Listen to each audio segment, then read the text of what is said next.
జై గురుదత్త శ్రీ గురుదత్త. నేడు నవంబర్ 19 అంతర్జాతీయ పురుషుల దినోత్సవం. ఈ అంతర్జాతీయ పురుషుల దినోత్సవం సందర్భంగా కొన్ని మంచి విషయాలను మనం మాట్లాడుకున్నాం. పురుషులు కుటుంబంలో, సమాజంలో ముఖ్య పాత్రను పోషిస్తారు. ఇది కాదనలేని సత్యం. కొడుకుగా, అన్నగా, తమ్ముడిగా, తండ్రిగా, మామయ్యగా, బాబాయిగా, తాతగా కుటుంబంలో ముఖ్య పాత్రలను పురుషులు పోషిస్తూనే ఉంటారు. సమాజంలో కూడా పురుషుడి పాత్ర ఎంతో ముఖ్యమైంది. ఉద్యోగంలోనూ వాళ్ళ పాత్ర ఎంతో ముఖ్యమైంది. కానీ కుటుంబంలో సమాజంలో మగాడు ఎంతో వివక్షతకి గురి అవుతున్నాడు. నేటి సమాజంలో తన ఆరోగ్యం కూడా పట్టించుకోకుండా కుటుంబము, సమాజం బాగు కోసం మగాడు రాత్రింబగళ్ళు కష్టపడుతున్నాడు. అందుకే ప్రపంచ పురుషుల దినోత్సవాన్ని ప్రారంభించారు. ఈ సందర్భంగానైనా వివక్షతకు గురవుతున్న పురుషులపై అవగాహన తీసుకురావడం కోసం, ఈ సమాజం కోసం అంతో ఇంతో కృషి చేసిన మగవాళ్లను ఈరోజు స్మరించుకుంటారు. ఇక్కడ మీరు ఇంకో విషయం కూడా తెలుసుకోవాలి. ప్రపంచవ్యాప్తంగా 45 సంవత్సరాల లోపు ఉన్న పురుషుల్లో చాలామంది ఆత్మహత్యలు చేసుకుంటున్నారు. ఆత్మహత్యలు చేసుకుంటామన్న భావనలో కూడా ఉంటున్నారు. జీవన ప్రగతిలో నిలకడ లేని వాళ్ళు, ప్రేమ సమస్యలు ఉన్నవాళ్ళు, ఆర్థిక ఇబ్బందులు ఉన్నవాళ్ళు, ఇంట్లో భార్యతో ఇబ్బంది అయిన వాళ్ళు, ఇలా చాలామంది మగాళ్ళు ఆత్మహత్య చేసుకుంటూనే ఉన్నారు. ఇది మగాళ్ళ ప్రపంచం. అంటే మగాళ్ళు డామినేట్ చేసే ప్రపంచం అని చాలామంది అంటూ ఉంటారు. కానీ చాలామంది మగాళ్ళు కూడా మహిళల చేతిలో వివక్షతకు గురవుతున్నారు. చాలామంది మగాళ్ళు తాము వివక్షతకు గురవుతున్నామన్నా బయటికి చెప్పుకోలేని పరిస్థితిలో ఉన్నారు చాలామంది. అందుకే పురుషులపై జరిగే దాడులు బయటికి రావట్లేదు. అందుకే పురుషులకు సంబంధించిన అన్ని విషయాల్లో వెలుగు తీసుకురావడం కోసం ఈ ప్రపంచ పురుషుల దినోత్సవాన్ని ప్రారంభించారు. 1992 సంవత్సరం నుంచి పురుషుల దినోత్సవం జరుపుకోవడం ఆనవాయితీగా వస్తోంది. చట్టపరమైన తీవ్రవాదాన్ని ఆపమని, అకారణంగా బనాయించబడే 498A అంటే 498A యాక్ట్ అన్నమాట, గృహ హింస వ్యాజ్యాలకు అడ్డుకట్ట వేయమని చెప్పడమే ఈ అంతర్జాతీయ పురుషుల దినోత్సవం యొక్క ఉద్దేశం. అంటే ఏదైనా ఒక దినోత్సవం యొక్క ఉద్దేశాన్ని మనం ముందు తెలుసుకోగలగాలి. అప్పుడే ఆ దినోత్సవాన్ని మనం జరుపుకోగలుగుతాం.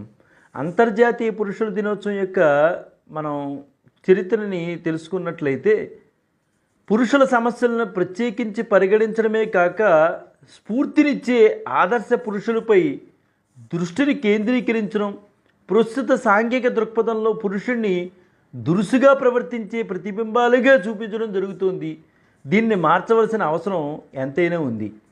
ఆదర్శ పురుషులను స్మరించడం వలన పురుషులపై ఉన్న దురభిప్రాయాల్ని తొలగించే ప్రయత్నం చేయాలనేదే ఈ పురుషుల దినోత్సవం యొక్క ప్రాథమిక ఉద్దేశం. ఇదంతా కూడా ఇప్పుడు మనం చెప్పుకుందంతా కూడా సామాజికపరమైందండి. మన సంప్రదాయం మరి ఏం చెప్తుందో ఒకసారి చూద్దాం. ఆదర్శ పురుషుడు అంటే ఏంటి అంటే మన సాంప్రదాయం ఏం చెప్తుందంటే పాత్రే త్యాగి గుడే రాగి సంవిభాగీ చ బంధుషు శాస్త్రే బోద్ధ రణే యోద్ధ సవై పురుష ఉచ్యతే. పాత్రే త్యాగి గుణే రాగి సంవిభాగీ చ బంధుషు శాస్త్రే బోద్ధ రణే యోద్ధ సవై పురుష ఉచ్యతే అని చక్కగా మన సంప్రదాయం చెప్పింది పురుషుడు, ఆదర్శ పురుషుడు గురించి.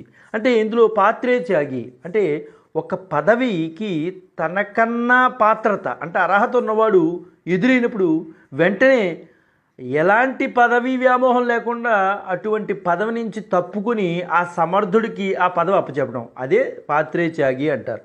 మరి గుణేరాగి అంటే సద్గుణాలను గుర్తించడం, వాటిని ఎక్కడున్నా అభినందించడం కూడా ఒక కళేనండి. దురదృష్టం ఏంటంటే ఇది చాలామందికి చేతన అవ్వదు. అది మన దురదృష్టం. సంవిభాగీచ బంధుషు అన్నారు అంటే బంధువులందరికీ సమాన ఆదరాభిమానాలు పంచడం.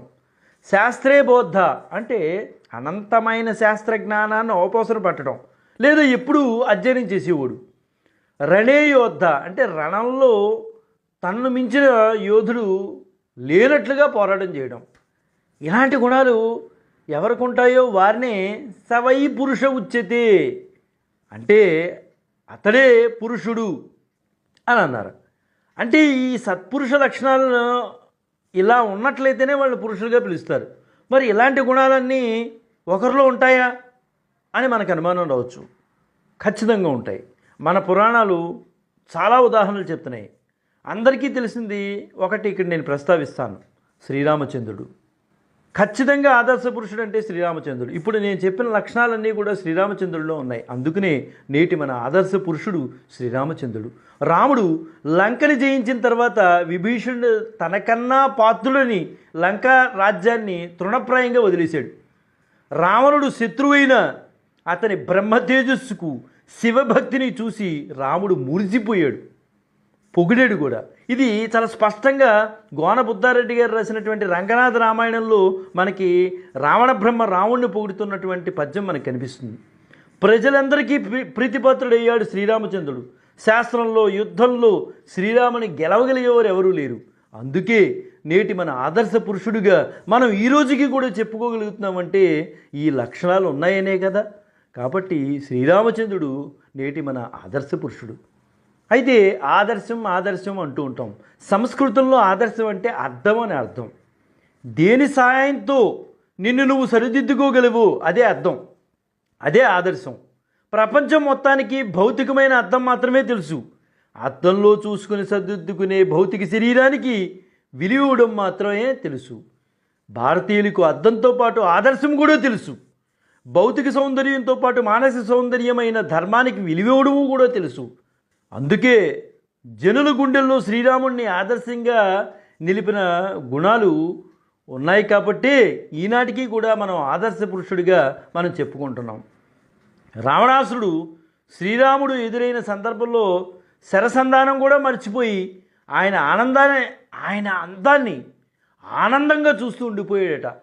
శ్రీరాముడు తేజస్సు ఎలా ఉంటుందో దీన్ని బట్టి మనం అర్థం చేసుకోవచ్చు. తేజస్సు అంటే ఏదో క్రీములు రాసుకుంటే వచ్చేవి కావండి, అవి గుణాలతో వచ్చేవి. అటువంటి గుణాలు ఉన్నాయి కాబట్టి అపర శివభక్తుడైన రావణ బ్రహ్మ కూడా రావుణ్ణి చూసి నిశ్చేష్టుడయ్యాడు. దేశభక్తిని మాతృభక్తిపై శ్రీరాముడికి ఉన్న ప్రేమను మనం వర్ణించలేము. రావణ వధ తర్వాత అయోధ్యకు బయలుదేరిన సమయంలో లక్ష్మణుడు రాముడితో లంకలోనే ఉండిపోదాం అన్నయ్య అన్నాడట. అప్పుడు శ్రీరామచంద్రుడు అన్నారట, అపి స్వర్ణమయీ లంక నమే లక్ష్మణో రోచతి జననీ జన్మభూమిస్య స్వర్గాదపి గరీయసి అని శ్రీరామచంద్రుడు చెప్పాడు. స్వర్ణమయమైనప్పటికీ లంకానగర్లో ఉండటం నాకు రుచించదు, జన్మభూమిని మించిన స్వర్గం మరొకటి ఉండదంటూ మాతృభూమి విశిష్టతను శ్రీరామచంద్రుడు మనందరికీ తెలియజేశారు. ఉపాధి అవకాశాల కోసం ఏ దేశం వెళ్ళాల్సిందే, ఒకే చోట ఉండవు, ఉపాధి అవకాశాలు వెళ్ళాలి. కానీ ఏ దేశం ఎగినా ఎంత ఎత్తుకు ఎదిగినా నీ జన్మనిచ్చిన దేశాన్ని సుసంపన్నం సుభిక్షం చేసుకునే క్రమంలో నీ బాధ్యతను సక్రమంగా నిర్వర్తించాలన్నదే సందేశం మనకి రామాయణం రాముడి ద్వారా మనకు తెలియజేసింది. శ్రీరాముడు తల్లిదండ్రులతో, గురువులతో, అతిథులతో, మిత్రులతో, ప్రజలతో, వానరులతో, పశుపక్షాదులతో, శత్రువులతో ఎలా మెలిగాడు, ఎలా మనం ప్రవర్తిస్తే దేశానికి లోకానికి క్షేమం కలుగుతుందో, ఎలాంటి వారితో స్నేహం చేస్తే మన వ్యక్తిత్వ వికాసం వికసిస్తుందో ఆయన ద్వారా మనం తెలుసుకోవచ్చు. అదే మన రామాయణం. మానవ జన్మ ఎత్తినందుకు ఎలా ఉండాలో అలాగే ఎలా ఉండకూడదో కూడా శ్రీరామాయణం అధ్యయనం వలన మనకి తెలుస్తుంది.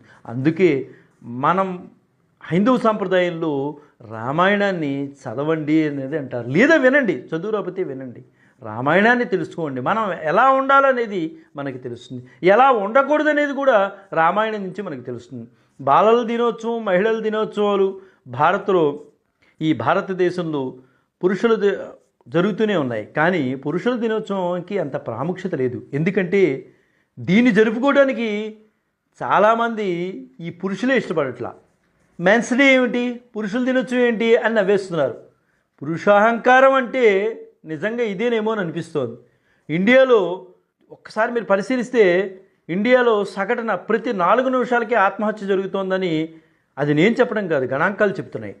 నేషనల్ క్రైమ్ రికార్డ్స్ బ్యూరో అంటే NCRB అనేది ఉంది. దాని ప్రకారంగా 5 ఏళ్ల క్రితం మనం చూసుకున్నట్లయితే 2015 రిపోర్టు ప్రకారంగా 1,33,623 మంది ఆత్మహత్య చేసుకున్నారు. వీరిలో 91,528 మంది పురుషులు ఉన్నారు. అందులోనే 42,088 మంది మహిళలు ఉన్నారు. ఈ గణాంకాలను విశ్లేషిస్తే ప్రతి గంటకు సగటున 15 మంది ఆత్మహత్య చేసుకుంటున్నారు. వారిలో ఎక్కువ శాతం పురుషులే అని మనకి తేలుతోంది. అంతేకాదు ఎన్సీఆర్బీ రికార్డుల ప్రకారం వీటిలో ఎక్కువ శాతం మరణాలు ఉత్పాదక వయసులోనే జరుగుతున్నాయి. ఉత్పాదక వయసు అంటే 30 నుంచి 45 మధ్యలో ఉండేది ఉత్పాదక వయసు. ఆ సంవత్సరాల నడుము వయసులో జరుగుతున్నాయి. ఏది ఏమైనా ఈ దినోత్సవం యొక్క ఉద్దేశం మాత్రం ఆదర్శ పురుషుల జీవితాలను దర్శించడం అని మనకు తెలుస్తోంది. పరస్త్రీని ఒక తల్లిగా, ఒక చెల్లిగా, ఒక అక్కగా భావించేవారు ఇంకా ఉన్నారు కనుకనే ఈ సమాజం నేటికి కూడా నడవగలుగుతోంది. సంప్రదాయపరంగా మనం వెళ్ళగలుగుతున్నాం. ఇటువంటి ఉన్నత సంస్కారం కలిగిన పురుషులందరికీ కూడా నమస్కరిస్తూ అంతర్జాతీయ పురుషుల దినోత్సవం శుభాకాంక్షలు తెలియజేస్తూ జై గురుదత్త, శ్రీ గురుదత్త, శ్రీపాద శ్రీవల్లభ చరణదాసుడు, మానికొండ రాజశేఖర్ శర్మ.